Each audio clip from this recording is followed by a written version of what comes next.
अगर मुझे किसी को अच्छी गायकी का टिप सिर्फ एक लाइन में देना हो तो मैं कहूंगा कि अगर आपको अच्छा गाना है तो पहले अच्छे से सुनना सीखिए। मुझसे अगर आप आज पूछें कि एसएम पर अच्छी गायकी के लिए क्या ज्यादा जरूरी है, अच्छी आवाज या अच्छे सुर और लय में गाना, तो मैं कहूंगा कि स्टार मेकर हो या कोई भी दूसरा प्लेटफॉर्म, अच्छा गाने के लिए अच्छी आवाज की जरूरत तो होती ही है, पर उससे भी ज्यादा जरूरी होता है अच्छे और सही सुर और लय में गाना। अगर किसी की आवाज चाहे उतनी अच्छी ना हो पर वो अच्छे सुर और लय में गाएं तो उसकी गायकी फिर भी सुनी जा सकती है।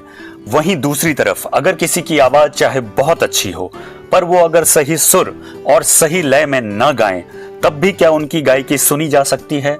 तो मेरा जवाब होगा नहीं।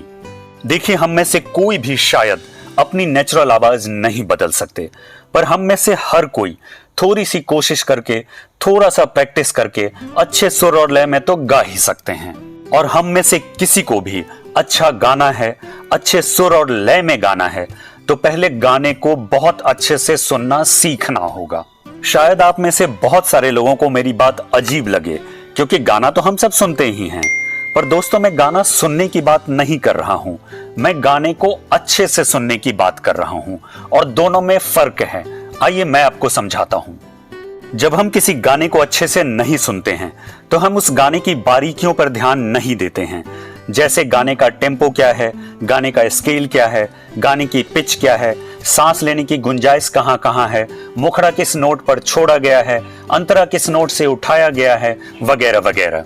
और जब हम ये गाना गाने जाते हैं, इस गाने को रिकॉर्ड करने जाते हैं, तो हम ठीक से नहीं गा पाते हैं, ठीक से नहीं निभा पाते हैं, क्योंकि सुनते वक्त हमने इसकी बारीकियों पर ध्यान दिया ही नहीं।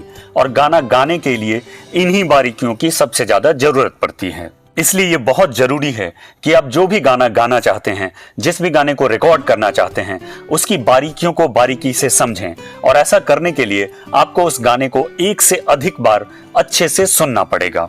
एसएम पर किसी गाने को रिकॉर्ड करने के लिए हमें सिर्फ 10 मिनट या इससे भी कम का समय लगता है, पर उसी गाने की बारीकियों को समझने के लिए, उसके सुर और लय को सीखने के लिए शायद एक पूरा दिन भी कम है। एक बात हमेशा ध्यान रखिए दोस्तों, कि हम एसएम पर जो भी गाना गाते हैं या रिकॉर्ड करते हैं वो गाना हमारा नहीं होता है। वो गाना किसी और सिंगर ने ओरिजिनली गाया होता है और हम उसे सिर्फ रिक्रिएट कर रहे होते हैं, उसका सिर्फ कवर बना रहे होते हैं। और ओरिजिनल सिंगर की योग्यता, ओरिजिनल म्यूजिक डायरेक्टर की योग्यता हमसे कहीं अधिक होती है। इसलिए हम ओरिजिनल गाने में कोई छेड़छाड़ नहीं कर सकते, उसके सुर और लय में कोई बदलाव नहीं कर सकते। हमें ओरिजिनल जैसा ही गाना होगा, तभी हमारा गाना सुनने में अच्छा लगेगा, हमारा पोस्ट सुनने में अच्छा लगेगा। एसएम पर गाते वक्त, एसएम पर रिकॉर्ड करते वक्त सबसे ज्यादा गलतियां हम उन्हीं गानों में करते हैं जिन्हें हमने अच्छे से नहीं सुना होता है। ऐसी ही एक गलती को मैं एज एन एग्जाम्पल आप सबों के सामने रखना चाहता हूं, ताकि आप मेरी बात अच्छे से समझ सकें। मैंने और आपने भी नोटिस किया होगा कि लोग गाना गाते वक्त अक्सर गलत नोट पर गाना छोड़ते हैं और गलत नोट से ही गाना उठाते हैं। और ऐसा इसलिए होता है क्योंकि वो स्टार मेकर के कलर कोडिंग को फॉलो करते हैं, ओरिजिनल गाने को नहीं। और मेरा एक्सपीरियंस कहता है कि स्टार मेकर पर 10 में से 8 गानों की कलर कोडिंग गलत है, वो सही जगह पर नहीं बदलती है। इसलिए अगर आपने ओरिजिनल गाने को सही से नहीं सुना है, उसकी बारीकियों को बारीकी से नहीं समझा है, तो आप शायद ही कभी सही नोट पर गाना छोड़ पाएंगे और सही नोट से गाना उठा पाएंगे। और ये समस्या डुएट में और भी बड़ी हो जाती है।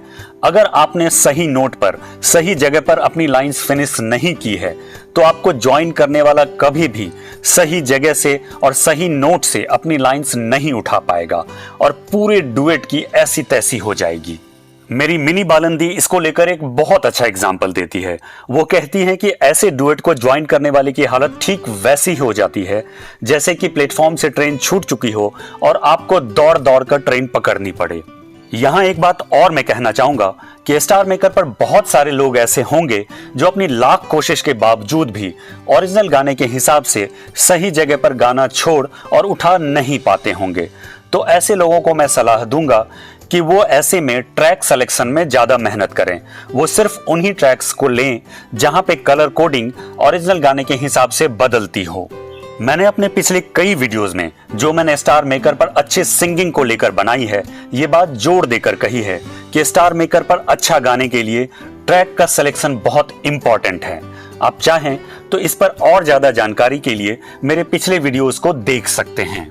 उम्मीद है दोस्तों मेरे इस वीडियो से आपको स्टार मेकर या किसी भी दूसरे प्लेटफॉर्म पर अच्छे से गाने में मदद मिलेगी। अगर आपको स्टार मेकर पर सिंगिंग को लेकर कुछ और जानना हो तो आप मुझसे कमेंट बॉक्स में लिखकर पूछ सकते हैं।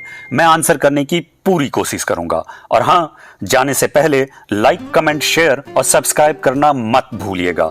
मैं जल्दी ही आपसे मिलता हूं एक ऐसी ही यूजफुल वीडियो के साथ। तब तक के लिए बाय बाय, हैप्पी सिंगिंग।